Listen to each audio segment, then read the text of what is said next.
Rampurhat station ও পাকুড়ের মাঝখানে চাতরা থেকে মুরারই পর্যন্ত তৃতীয় লাইন পাতার কাজ শুরু হয়েছিল বেশ কয়েকদিন আগে এবং তার জন্য রেলওয়ে ট্রাফিক ব্লক ঘোষণা করেছিল এবং এই লাইনে নিয়মিতভাবে চলাচলকারী বেশ কিছু ট্রেন কাটোয়া আজিমগঞ্জ দিয়ে ঘুরিয়ে দেওয়া হয়েছিল। সেই ট্রাফিক ব্লকের কাজ আগামী ২রা জানুয়ারি ২০২৪ শেষ হয়ে যাচ্ছে এবং তার ফলে ৩রা জানুয়ারি ২০২৪ থেকে এই লাইন তার নিয়মিত ট্রেনগুলিকে ফিরে পাচ্ছে, যেমন Kulik express, Kanchenjunga express, Malda town Howrah intercity express ইত্যাদি অনেকগুলো ট্রেন এতদিন ঘুরপথে চলছিল, সেগুলো আবার রামপুরহাট হয়ে তার পুরনো রাস্তায় ৩রা জানুয়ারি থেকে ফিরে আসতে শুরু করবে। ডাইভার্টেড রুটে চলা বেশিরভাগ ট্রেন এই লাইনে ৩রা জানুয়ারি ফিরে আসবে, কিন্তু টেকনিক্যাল কারণের জন্য কয়েকটি ট্রেন ৪ঠা জানুয়ারি ফিরবে।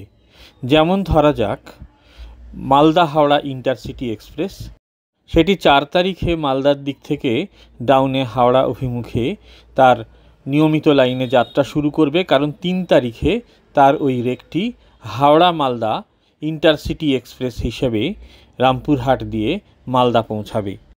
যেহেতু উত্তরবঙ্গ ও আসামগামী এই প্রধান লাইনটি অত্যন্ত গুরুত্বপূর্ণ এবং পূর্ব রেল সিদ্ধান্ত নিয়েছে যে এই লাইনটি যতদূর সম্ভব তৃতীয় লাইনে রূপান্তরিত করা হবে, তার ফলে ওই তৃতীয় লাইন পাতার কাজ কিন্তু মুরারই থেকে সামনের দিকে আবার কিছু দিনের মধ্যে শুরু হবে। তখন আবার এই ধরনের দীর্ঘমেয়াদী ট্রাফিক ব্লকের এবং নিয়মিত ট্রেনগুলির ডাইভার্টেড রুটে চালানোর পদ্ধতি শুরু হবে। তবে আপাতত আশা করা যায় যে কয়েক মাসের জন্য এই ট্রেনগুলি তাদের নিয়মিত রুটেই চলবে। আবার মুরারইয়ের পর থেকে তৃতীয় লাইনের কাজ শুরু হলে এই চ্যানেলে সে বিষয়ে জানিয়ে দেব। প্রসঙ্গত উল্লেখ্য, শুধু এক্সপ্রেস ট্রেনগুলি নয়, যেসব প্যাসেঞ্জার ট্রেনগুলিকেও এই ট্রাফিক ব্লকের জন্য বাতিল করা হয়েছিল, সেই ট্রেনগুলিও আগামী ৩ তারিখ থেকে তার নিয়মিত সময় সারণী অনুযায়ী ট্র্যাকে ফিরবে।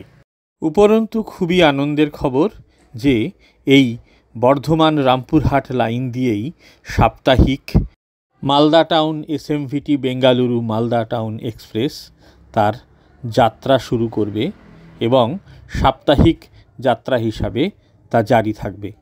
মালদা টাউন ছাড়ার পর এই অমৃত ভারত এক্সপ্রেসের সাহেবগঞ্জ লুপ লাইনে 2টি স্টপেজ, একটি রামপুরহাট এবং আরেকটি বোলপুর শান্তিনিকেতন। অন্য একটি ভিডিওতে এই ট্রেনটি সম্পর্কে বিস্তারিত তথ্য জানিয়েছি।